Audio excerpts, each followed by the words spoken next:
So we're going to dive through like a bunch of subjects one after the other. So, so my first subject for you guys, it's about going global. So obviously, like when you have your MVP and then you start to see something that works, you want to expand it and grow into the other territories. So obviously the story is going to be very different for every single one of you.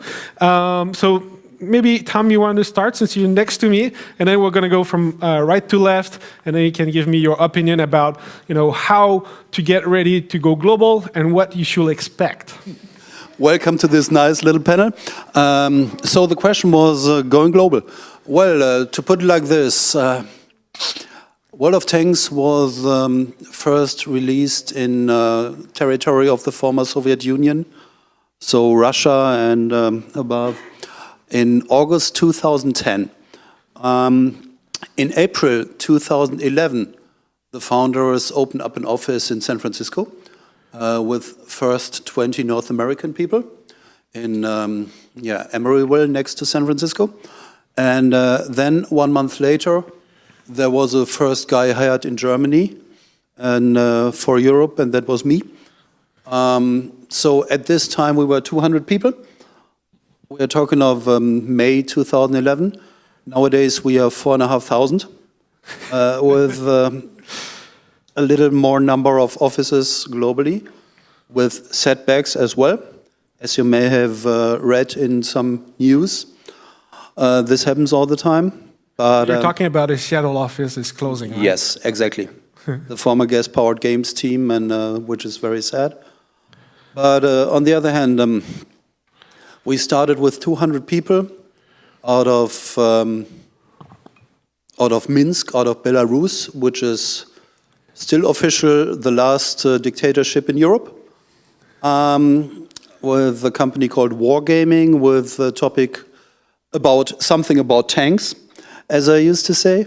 And it was an interesting experience to spread this all over the planet. But somehow it worked, and our CEO, Victor Kiesli, always says tanks are in human beings' DNA somehow. What is very helpful, especially in territories where you have problems with violent content in video games, Germany as example. We don't have any human beings in our core games, meaning no blood, no gore, no death, no nothing. And German age rating system for video games is one of the toughest in the world regarding violent content. And we have in Germany 12 years of age, meaning it's good on this way. But of course, in other territories, we face other trouble. But I'm pretty sure we go later on and dig deeper. Otherwise, I could start talking for the next topic. Let's go with Jeff. So let's try to give the answers shorter a little bit, right? Because we have like, quite a few people. And gave it to the wrong person then. so Jeff, what is it for you to go global? What is like the requirement and what you should expect when you? Yeah, when I think about that, I think about the games themselves, and in my experience, so probably the first game that we took global was Dark Age of Camelot. And so I've been working on live operations games since 2001. I'm an MMO guy by trade. I made the transition to mobile about 4 years ago because it's where it's at, as we all know. And so if you look at the mistakes that we made as we moved forward with Dark Age of Camelot through Warhammer Online, into Star Wars: The Old Republic, even in mobile and The Simpsons Tapped Out, other games that I've worked on, there's a lot of things that you can do wrong, but let me kind of talk about some of the quick learnings that we had. Number one, make sure that it's the right game for the market that you're talking about getting into. Like there's some games that just don't translate very well. It's just a fact. And there's some games that translate super well. I'll use Dark Age as an example. Coming over to Europe with Dark Age of Camelot was brilliant. Like it fits here very, very well. CSR Racing, part of NaturalMotion and a part of Zynga right now. CSR Racing, cars are global. CSR Racing works anywhere you go. And so as you think about your games, think about where they fit, and it's pretty simple, basic stuff. But then you have to think about the culturalization of those games and what makes sense for the market. just taking a game, almost any game that I've ever worked on, and putting it into a market, vanilla, like you have it in any other market, is very, very risky. So what does the culture look like? What will they accept? What are the things that are right for that culture? And then put boots on the ground in whatever place you're going to go to. Having an understanding from somebody, or hopefully a team, from people who are there, who can represent you in that country or in that territory, I think is critically important. We've tried to do it in a number of places with a number of games in the past, and that right there is probably the biggest common denominator for success or failure that I've seen, is having people to represent you on the ground who understand what you're trying to do. Quick enough for you? That was great, actually. So, like Mark mentioned, we are a company from China. Actually, we are one of the first wave company from China to go global. So I'm trying to share with you, there are 3 steps we've been doing. So basically, first step is that when we, about to like 6 years ago, when we were still a browser game developer, we made this game, League of Angels, on browser, and we were actually working with a third-party publisher. That's when we were still working with R2 Games and Kaban, when we tried to publish our game into overseas market. But we very soon we learned from that. Actually, we feel that we can do much better. So the second step is that we try to publish our game by ourselves into global market. And in this phase, which is really important, is that when we start beginning of production of the game, we start think what the Western market users or audience they want to see in the game. So you see League of Angels 2 is very much specifically designed for Western gamers. It's not just for Chinese gamers. But of course, we enjoy our advantage as monetization really well in Chinese game market for a long time. So it's still performing really well in China. And the third phase is that we also started to, we begin to publish third-party games into global market. And also, after accumulating a lot of experience on that, we started to set up office in regional markets. So now you see we have office in all over the world. We acquired BigPoint last year. So we have a really local office here in Europe, and we also setting up an office in India and the Middle East. So my advice to give to all of our friends here is that thinking about what kind of phase you are facing now in your company, and choose smart for your strategy for going global. And also look closely to the global market, because some of the market might be very niche, like Middle East, but there are also very much opportunity in that area. So for example, there are 2 companies from China, Fujian, the very, very small province in China, 2 companies, they only focus in Middle East market for their game. And they make extremely successful. One of their company made this game called Revenge from Sudan. And that game is one of the top 5 grossing game in Middle East for a long time. And this game, actually, they don't have the English version, they only have the Arabian version. They actually perform also really well in US market. So don't forget, there are some niche market, and you just need to focus on their market. If you don't have the, enough people to open regional office in all over the world, just need to choose one market for yourself. Yeah. All right, well, my answer is going to be different. So I come from traditional AAA console. So when we think about the world, we think about, North America and Europe. Especially coming from the IDOS background of Square Enix. That was our business, that was the market. Working on the Go series, Hitman, Lara Croft, these are territories where we have brand recognition. So we just release globally, e-figs, and we're good, right? Well, if you saw the Hitman Sniper talk earlier, you know that honestly, we've got a few wins just by localizing the game.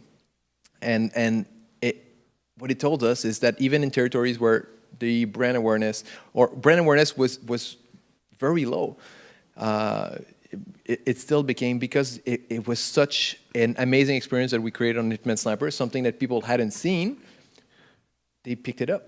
They didn't know the IP. They picked it up.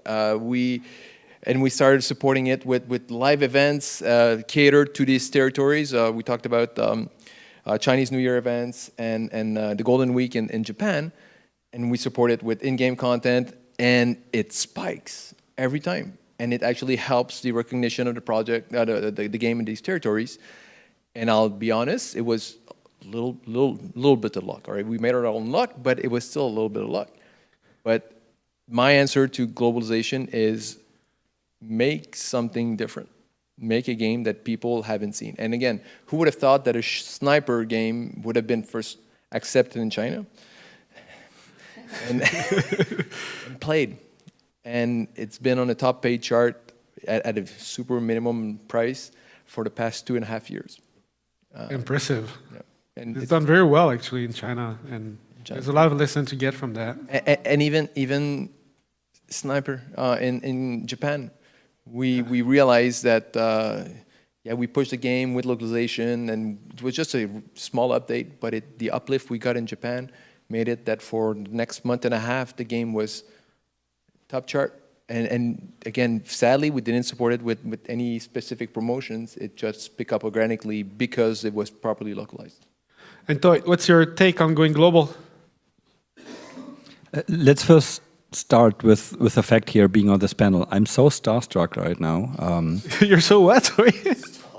You know starstruck, what that means? Okay, yeah, sure. Jeff Hickman is on this panel. You know, I'm sorry, you have more gray hair than I do, but I'll come in the last 3 years. yeah, but you know, there are shitloads of Europeans who grew up with your game, and it's, you know, they are still all waiting for Dark Age of Camelot revival or whatever. 3 times. I know.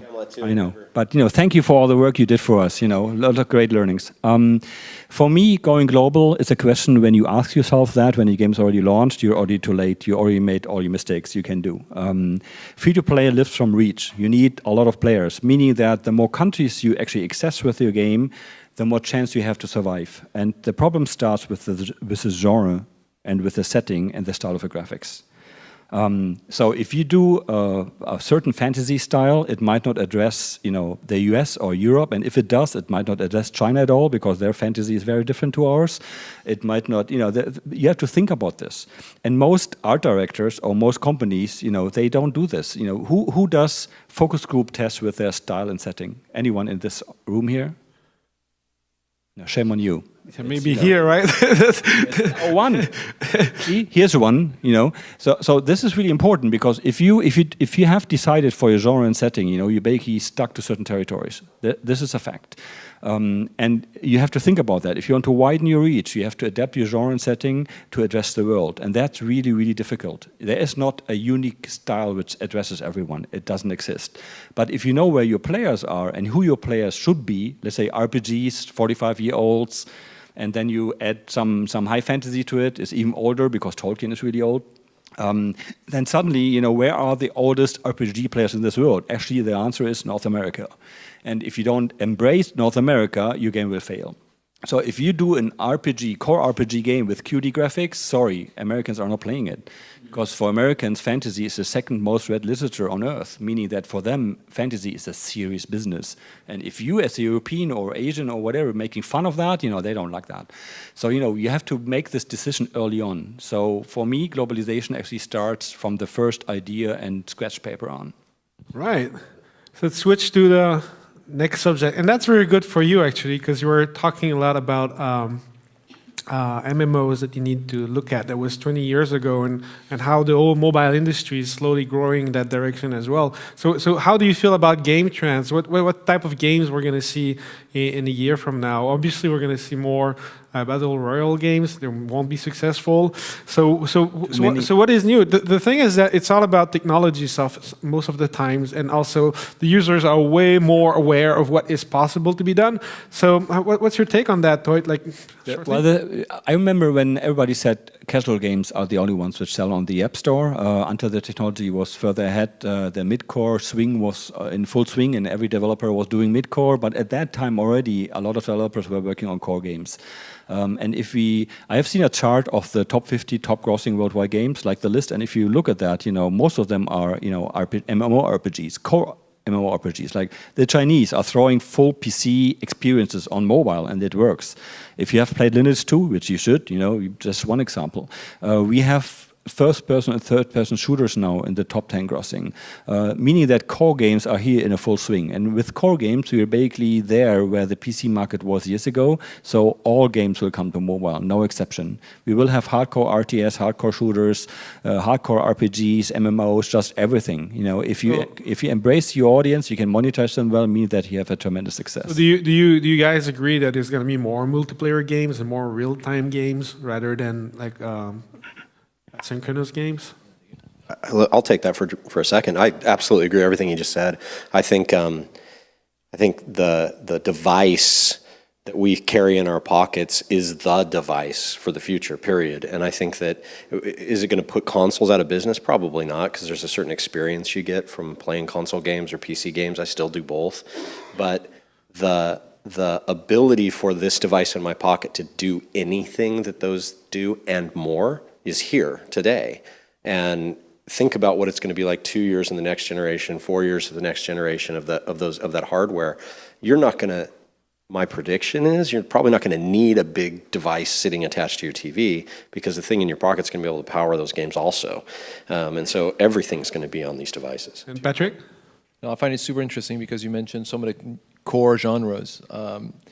And when you see, the Battle Royale games coming out, I feel it feels a need. There's the 4X games have drastically dropped in the past years. Well, past year, actually.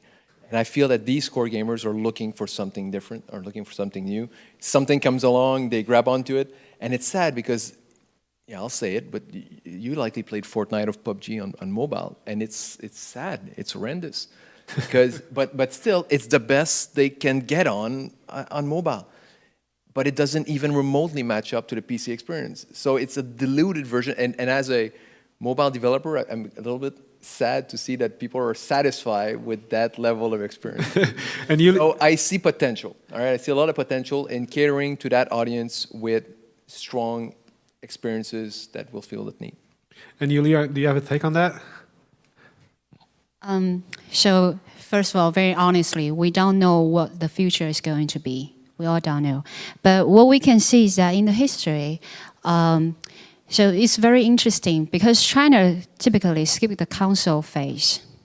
So when I joined this game industry like 10 years ago, I was in the browser game industry. But what I see is that the going up and going down of browser games, like starting from casual game and then to turn-based game and then to strategy game and then to action RPG and then to MMORPG.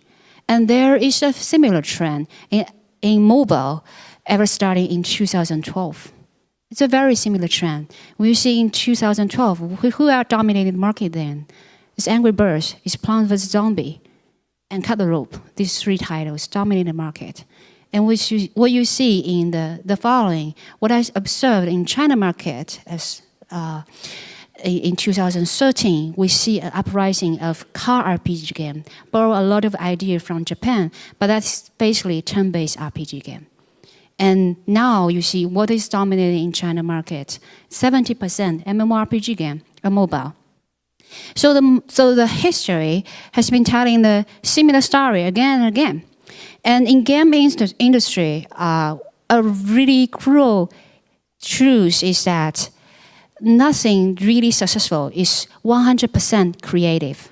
When we see Supercell, Clash of Clans, it borrows idea from another game actually. I don't remember the game's name, but the idea, you can borrow it from classic gameplay, from console game, from PC game, even from browser game. And so now an interesting topic is look at what is interesting on Steam, on PC, like 10 years ago. In 2008, what is top dominating in Steam is mobile game. That is actually literally the beginning of esports game in Steam. And back to like 4 years ago, what is dominating is survival game. And now what is dominating on Steam is more like a sandbox and sandbox plus esports game, something like that. And PUBG is actually coming from community management from DayZ. It's coming from a mod from DayZ.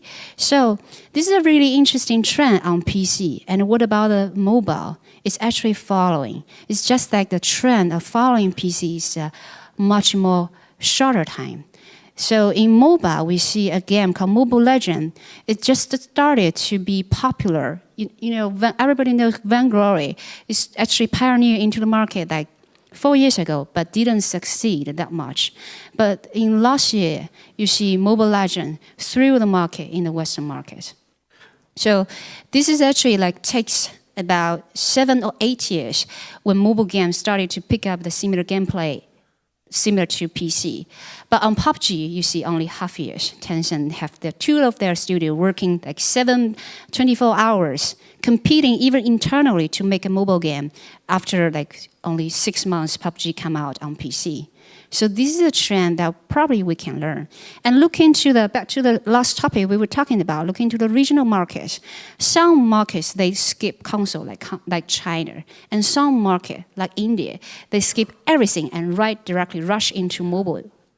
So what would that mobile player, hardcore player, looking forward to in Indian market? Think about that. It's another billion players coming, right? We all want it. Yeah. So tell me, Tom, with the Wargaming Alliance, obviously you look at all these gaming studios and possible trends are coming, so you have to put your bet somewhere. So where do you think it will be? It's still all about fun and good gameplay. And this is what, in my personal opinion, being 25 years in the industry, will always be the core point. A game must be fun, and the gameplay must be good, and it doesn't really matter if it's about tanks or ships or horses or whatever. Most likely we won't do at Wargaming Alliance, which is the third-party publishing unit of Wargaming. We won't do games with horses and pink butterflies, and likewise, most likely not. Sorry, Jeff. That'd be cool. Yeah, World of Butterflies. I count you in, okay?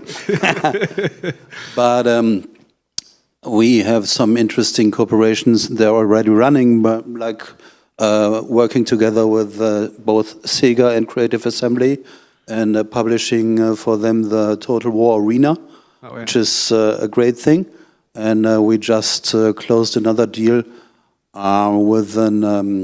with a Croatian development team, and we will announce the game in a short amount of time, something which most likely does not fit in the world of wargaming, and they're pretty sure other good titles outside, and I only can agree with all what the guys already said. There will be new titles, new ideas in future, but there will be also remakes of very good old games and old titles. Like we purchased the Master of Orion license and made a Master of Orion 2.0, to put it like this. And yeah. So there's a lot to borrow from the past to bring up. Yeah, definitely. And I think that's something we're going to see more in the coming years. So obviously, all of you have different aspects on how to grow up a team and how games should be managed. Some, we had a lot of talks today. Some are very small teams, while others are growing up with one game and go up to have 60 people working on one game, while others stay fairly small. So what's your take into what is the right size of teams to do live game operation per se? I mean, I understand that some has thousands of people, but still, what is the right model into all that? How can people here learn about building a good team? In the 10 years now, I do free-to-play consulting. I have seen team sizes of 1 all up to 100, from start of the project. I don't advise you doing this, the 100 people approach. In free-to-play, because most of us are not sure if the game is working or not, because we are not objective, you have to test it, and if possible on the market, means that the time to a testable version on the market is of essence. And whatever people you need to do this really quickly, you should hire and actually put on the team. And then if you test it and it fails, you should actually rethink your idea, maybe retest it, and if that fails, just kick it off and make a new one, a next one. It's very often that making a new one is much cheaper in terms of resources and money than actually, trying to fiddle around with your broken toy. We have seen Voodoo getting 200 million, and they're telling stories about this one guy doing a game in Game Jam and spending 2 weeks just polishing it and doing 50 million downloads. That's a kind of exception, although this exception kind of repeats every year. I remember the really crazy German DJ doing a game all by himself because he actually doesn't like other human beings, so he did everything himself, graphics, sound, everything procedural, and the game is called Tiny Wings, and I don't know how many millions of downloads he had. So this is kind of the exception. But usually you need 1 or 2 programmers, back end, front end, and you need kind of an art director who creates the vision of all of that, a game designer, and someone who coordinates the team. So the most success I have seen is that teams start with 5-6 people, and if the test is really good, they basically ramp up. But they continue to test it, of course, and they're eager to actually fail when they see it's no longer working. So it's the time to playable test version is of essence. Because we saw into other studios that when it's time to scale, they put 50 people in community management and all these things to manage all the regions. So I don't know, it's very different from one thing to another. Well, obviously, we have a very development-centric approach where we start with as small a team as possible. We want to make sure that we come to that, old school term, but that first playable with that small team, so that they have time to iterate. But knowing that, how many of these will not get to the end? The idea is to have a few different teams in parallel. Right now in Montreal, studio is still small, but we have 3 teams, going almost 4 teams working in parallel. And we're growing other studios, and we're even going to announce that we're looking at growing the mobile group, Square Enix West, so that we can have many more chances at getting one of these success. I think we all know the maths. It won't work the first time out. So we're going to start a few in parallel, and once work, it's easy to scale development and production. It's hard to scale more creative. So we're going to have a few creative teams, and hopefully we can then allocate the resources to help the projects that go forward. Okay, so we're talking about the team of operation here, right? So basically, for us, we look into the operation into 3 aspects. So one aspect is on the product to us, is the operation team who works closer with the product guys and know where exactly to update and fine-tune, especially when we are working with third-party studios. And the second is on the marketing-wise, is to understand what kind of, for example, assets the users are looking for in the market, and what is the most efficient when you acquire a user. And the third aspect is actually from the service-wise, towards the user. Like, for example, what kind of service, what kind of privilege, like we have VIP system, as I mentioned this afternoon. So these 3 kind of aspects that we need to basically do every day in our lab operation. So we tend to, as a Chinese company, actually, we tend to maintain our operation team very, very small. For one project, we have only 4 or 5 people to run specific project. But the precondition is that we have a really robust central system to support this project team, project-based operation team. So that central team would include customer service and data analysis, and also the channel towards operation team to give the operation team a lot of feedback from the channel. There are hundreds of channels in China, so it's also very important to consider their specific demand. So that's how we do it. And I need to be very honest that this central system is very hard to build. We take about 5 years to build a relatively robust system, and kept on building that. And then ever since last year, we have been trying to impart a lot of artificial intelligence technology to do the data analysis, especially in the user behavior analysis and also on the user acquisition side. So that helps a lot in reducing the human headcount. Oh, that's good. Replacing human capital. Yeah, it's starting. I don't want to repeat everything you guys have all said because I think I agree with everything you guys are talking about.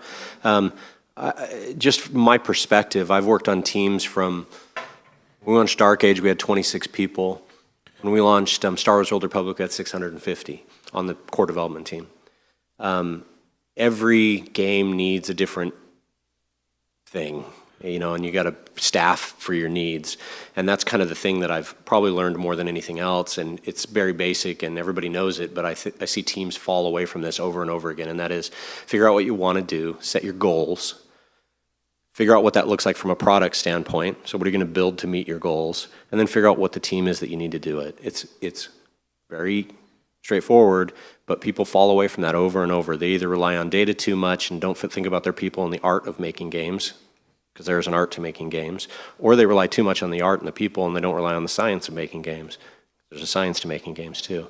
And once you figure out what you're trying to do, set your goals around it, it's your people, you'll figure out what the team size is you need to do it, whether it's building a new game or live opping a game. And by the way, the smaller the better, period.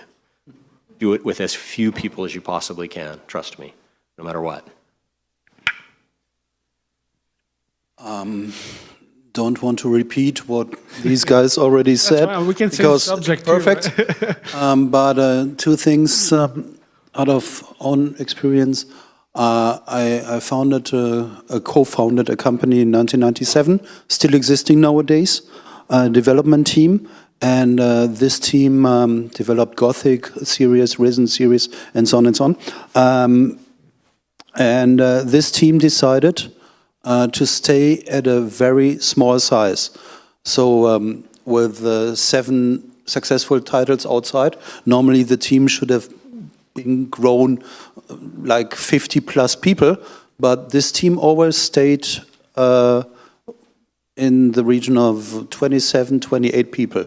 And this complete decision made by this team by purpose, because once you go over a certain man count, a certain head count, then definitely the whole culture of the company changes.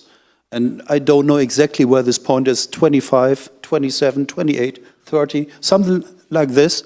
And then you need a lot of new stuff, which we have in the bigger companies right now. The flat hierarchy is gone. All is gone. Yeah. The whole company and team culture is gone.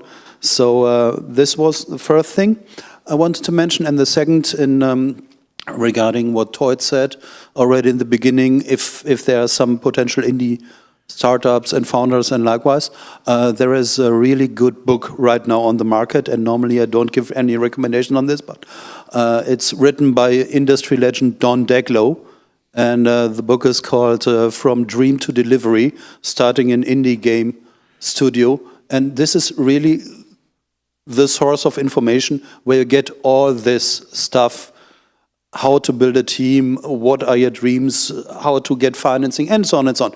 Anyway, this is really highly recommended for everybody who wants to think of starting a new indie game developer.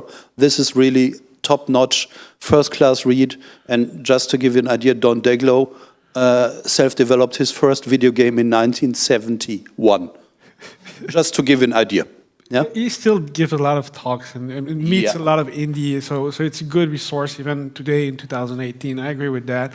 So what we can take with that: small team, have technology to help you out, and then you can go faster. So we used to have very similar KPIs into all of the games that we've talked about today, which is retention first. But I also, when I look at other sector like casino sector, or they have like other set of KPIs, and I slowly see new type of KPIs that are more related to growth and churn based on usage of various apps together. So have you started to look at new ways to quantify or see the future of your KPIs? And what is that mathematic that you're looking for at? It's fine if you don't have anything. We can skip subject. I don't mind. I don't know. There The first thing I try to implement in my clients is that instead of having retention measured by days, having retention measured by progression. Because the day is a calendar one, and not everybody is playing at the same pace, but by progression, the retention is actually much more interesting because you can get feedback to your game design at what stages in the game is too difficult, too boring, or too repetitive. That's one thing. The second thing is that what some call the social graph, but it's actually connected to Facebook. I more call it to the social engagement of the player inside the game, how that actually affects his gameplay. I remember. You remember that as well, you know. At Ubisoft, we had a really high-profile KPI department with like math geniuses there, right? Basically, what they do now with machine learning, we had with human learning. So we had these human geniuses there, and they had all the data there, and they did amazing things. And at one point, one of these geniuses came to us and said, "We have to delete guilds from our game." And I'm like, what are you talking about? Yeah, he actually has proven from other data that people who are in guilds actually spend less in the game. That taught me the lesson that you should never listen to one KPI because actually the retention was much higher on people who were in a guild. Yeah, and that's where I was trying to get to, which is that you have like you have combined KPIs, right? Which you have to, from my experience, from all the KPIs I have invested in, is that if you try to find a single reason, there are always a minimum of 3 KPIs you have to look at. It's never 1, it's never 2, it's always 3. And that makes it really difficult because, you know, the amount of balancing the 3 KPIs have is a problem. If you just look at 1 KPI, it never tells you the story. With 2, it only tells you half the story. And beginning with 3, it actually you get a more complete picture of what's really happening. So because I'm talking about that because I saw people even put into their forecast like weather. Like the weather itself, like how the weather is going to be in Germany. So then they quantify, okay, we're going to put events there. And events like soccer championship, which will ruin our revenue and retention in the next couple of weeks, yeah. Yeah, exactly, like the football and all these. So it's like external factors that you have to implement and then it ponderate with your cohorts. It's very great. So I'm going to switch subject. All right, so let's talk about communities. So we had a great talk about that earlier, and also like during the whole day. So communities is really what makes the lifeblood of gaming, and what like in the last 3 years, in my opinion, like communities changed a lot. Meaning there's way more voice going out there, and there's Twitch and all these things, and it's way louder. So how like it used to, it used to be that you control the game, but now it is not anymore. You now have more channels to see if they are louder or not. But ask Jeff, Dark Camelot, how loud his community was, when playing his game. It's just that the voice wasn't heard by other people. But now, because of social media and Twitch and all that stuff, we actually see that. So the volume is up, but the communities were always loud. It's just a way how to handle that. And as I said in my talk, I'm teaching my clients now how community management works. Although that was defined by Ultima Online and following games like EverQuest and Dark of Camelot already. Communities are your fans, and your fans you should handle in a really honest, fair manner, and you should listen to them. But if you only do what they are saying, your game will fail. So you have to kind of interpret what they're doing. So community managers need to be there who can interpret that and channel that feedback in a proper way back to the dev team to make a really meaningful decision on what they should do with this. For us, there were many incidents where the community were so helpful. First, the best community managers we ever had, we hired from our community. It's the first lesson. If people ask me, we cannot find community managers, I always tell them, look in your community, there they are. The second thing is that usually when we have hacks, exploits, or cheats or anything happening in the game itself, the community was first to actually tell us. Simply because they don't want their game ruined, they are the first ones to actually communicate that to us. So it's a great help. So you need these feedback channels. And on mobile, that's hard. We no longer have forums, voice chat. We don't have that. So how should they communicate? So you need an in-game communication tool so that people can talk to you, reach out to you, and communicate that you're open to this. And please don't. If someone's account was hacked and you need 4 weeks to fix it, that's not good. Specifically, if it's a payer, you need to solve this. And many mobile companies have to learn this now the hard way. And I'm just like smiling at them and Yeah, I remember Ralph Koster talking about game hacks and how he's handling it like 20 years ago. You can look at the talk, GDC talk in 2001 to actually learn that. So tell me, Yuli, is the Chinese market as loud or as communicative as what we just heard about So actually, just back to your last question a little bit before I answer this question. So the KPIs that we are looking into the game, retention, of course, is very important. But just to put it a little bit straightforward, because I have been running international business for a game company for a long time. So what I've been looking in Western companies, the developers in Western market tend to be more creative. So from the gameplay-wise, creative-wise, and quality of game development-wise, I truly believe the Western developers are actually much better than Chinese or Asian developers.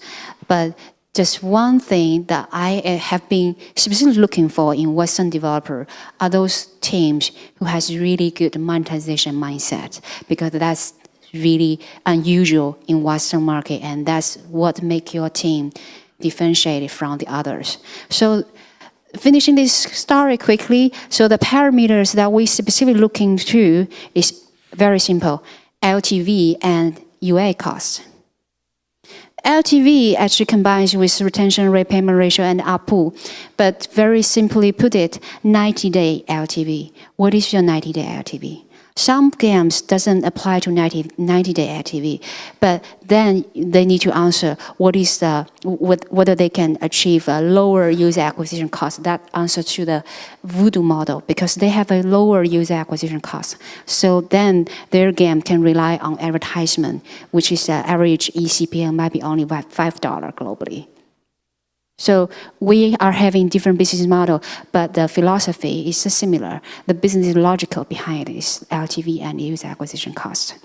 Okay, so just to answer your question, community, that's a tough one for me, because that is one specific area I think Chinese developer and publisher doing not as good as Western developer.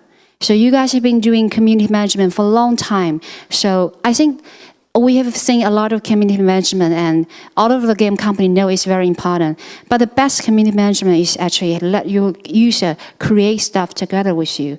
So think about PUBG actually is coming from community management. It's actually a mod, right? So what about the amazing thing about Roblox and Minecraft? It's actually allowing the users to create new stuff with the original game developer, treating the original game as a platform.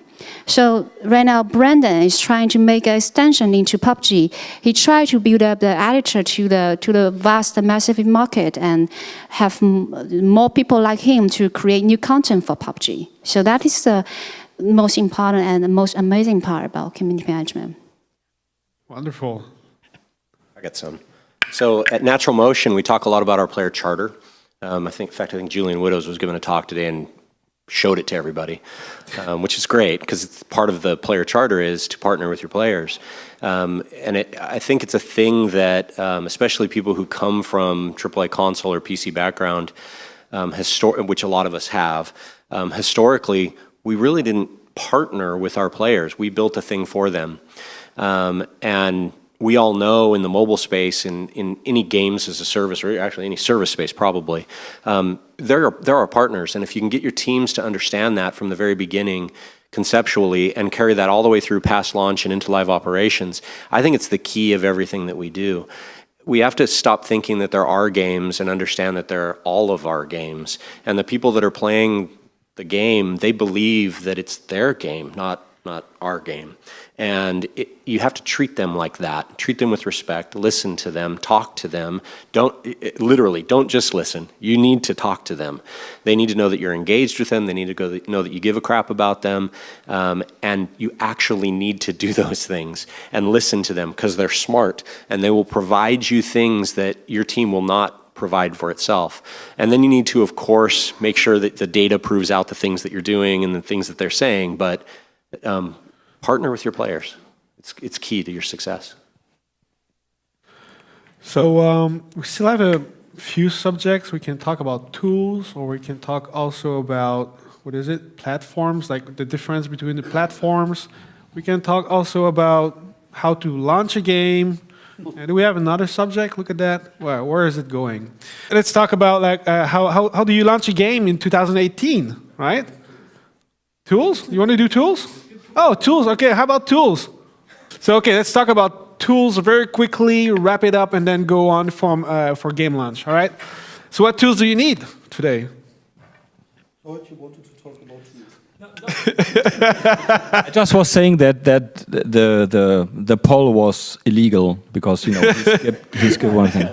It's so community I centric. mean, the first thing I want to say is that the tools you have to your disposal today are so much better than we had when we started in the industry. We had to write a 3D renderer in software in order to make a 3D game. You 2018. you click download and you can have Unreal or Unity or God knows what for an engine. So there are many tools for you. Me, that tool selection is your problem. It's not actually having the tools itself. Me, that this is it doesn't matter. Unity, Unreal, all it's good enough. It basically goes into the detail. So when clients come to me, what KPI tools do you recommend? And there are like 2, 3, 4 big ones. And I usually say, if I recommend you one, you will use that, and then you will be unhappy. And at some point, you will do your own. And I bet that most of the bigger companies all have their own KPI tools, and that's an engineering feat by itself. Some of the games generate how many billion data points per day, and you have to collect all these. This is like really tough stuff. But that's all data, and I might add to KPIs. Lifetime and lifetime value and the user acquisition is just one. But I just came from a client. They don't even have a user acquisition department. And they have 1 billion downloads. That speaks another story that this is still possible. But this is I just wanted to drop this in. But otherwise, on tools. Anyone has a take on tools? Like, I'll go too.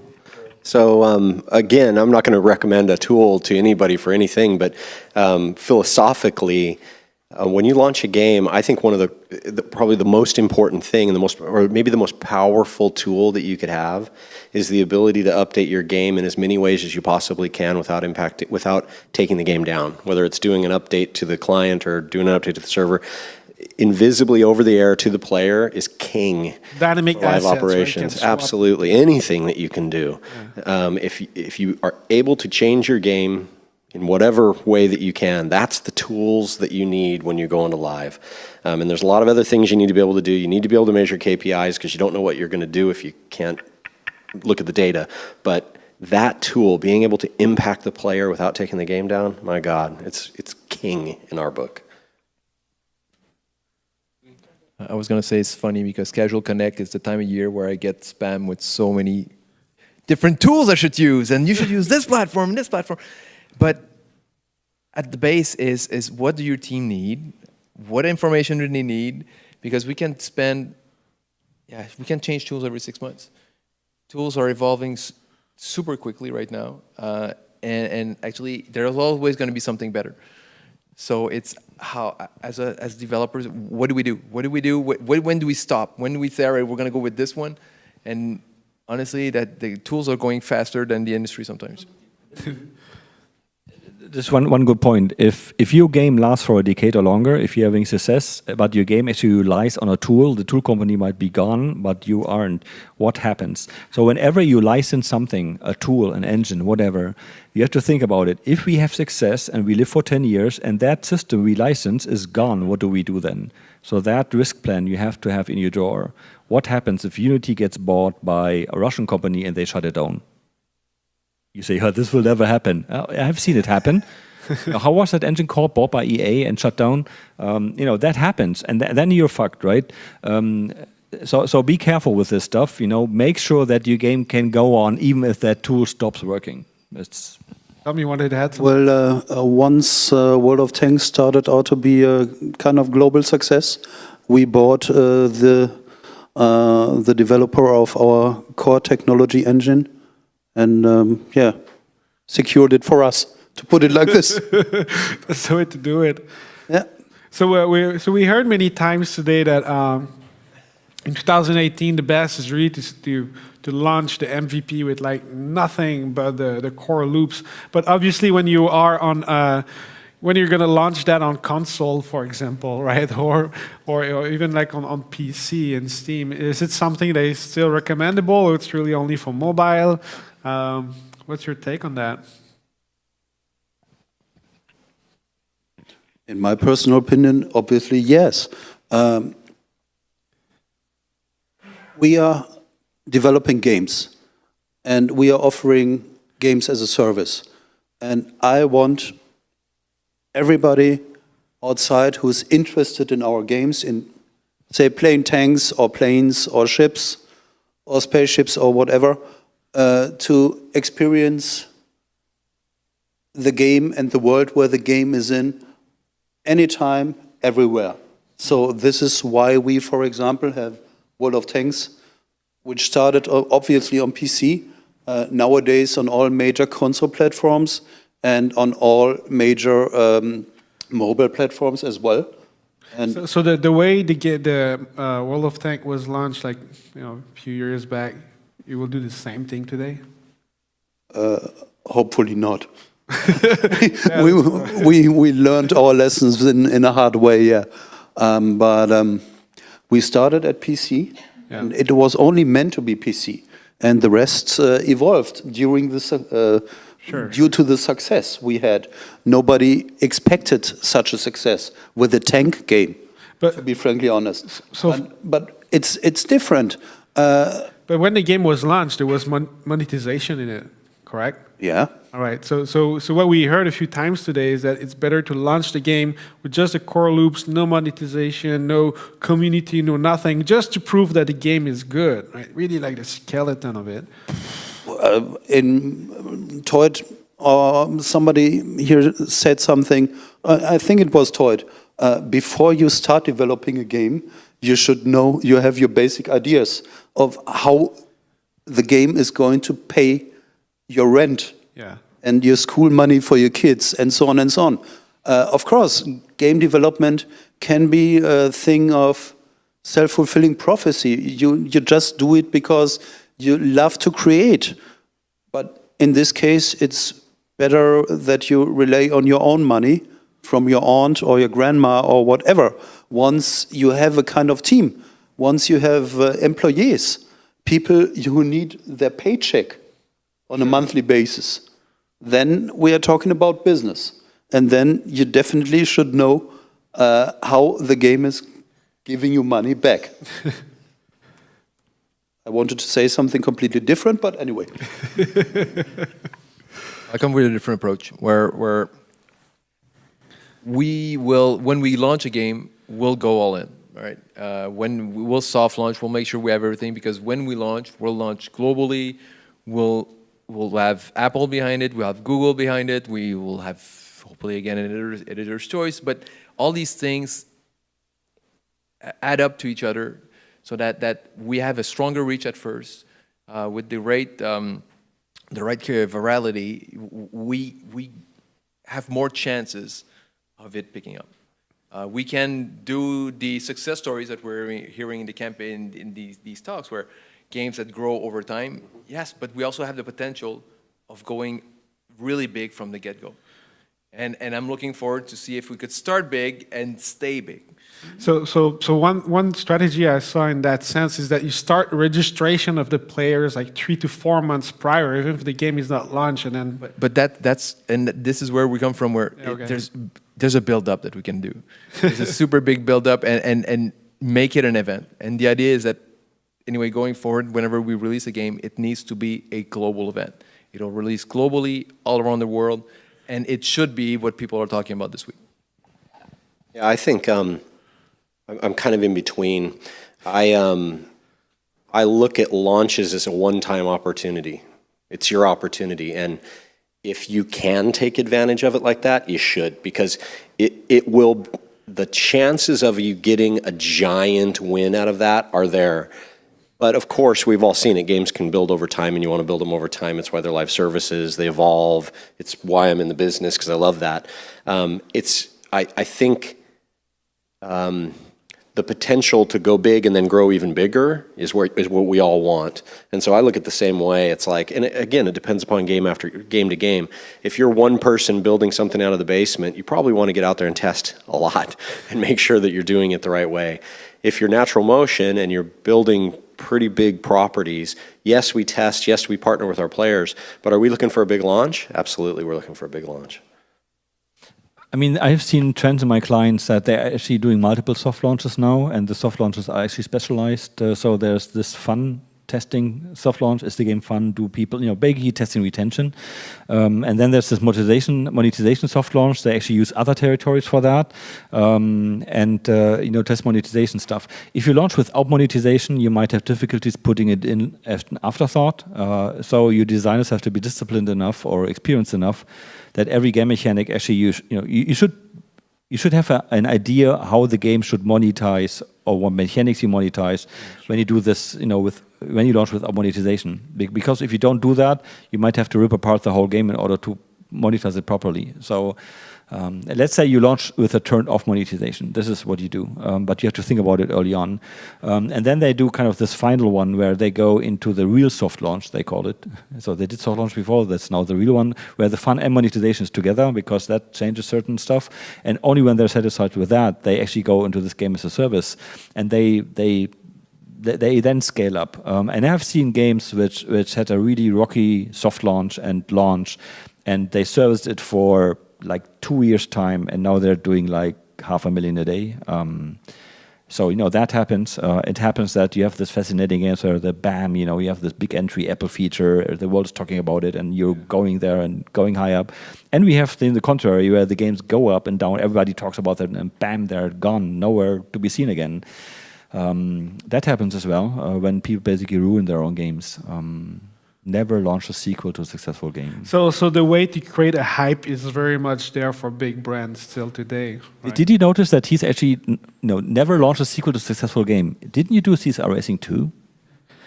CSR Racing 2 is killing it. Killing it. Well, that's not necessarily true all the time. But you were saying earlier that sequels are not good. Well, they could have done everything they put in CSR Racing 2, they could have put in the first one. But what might have happened is actually that when Zynga came in, a lot of things changed, and the first one wasn't saving anymore. Yeah. I don't know the real reasons for this, but usually, you remember EverQuest 2 ruining EverQuest 1 and 2, and you know that Ultima Online was cancelled 3 times. There are reasons for this, right? Yeah, I don't know, but it's worth discussing it with you because you now have experience of a successful sequel. As is Angry Birds 2. It's the same. I think you need a sequel. And when we look at Zynga and NaturalMotion, when we look at our products, our evergreen products, we look at these products that'll run for 5, 10, 15 years. There's no reason to sequel those products if everything that your players want to do and you want to do as a developer, you can do in that product. Why would you ever sequel that?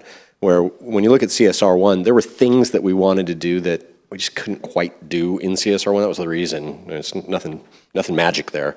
And so CSR2 gets worked on because of that. But I'm with you. If you got, why would you sequel, I don't know, World of Warcraft? It's like, that's crazy. Just keep putting stuff in World of Warcraft, So we have a few minutes for questions. So we have obviously a wonderful panel here. Okay, well then, thank you so much for being here today. And thank you everyone that came for the live abstract.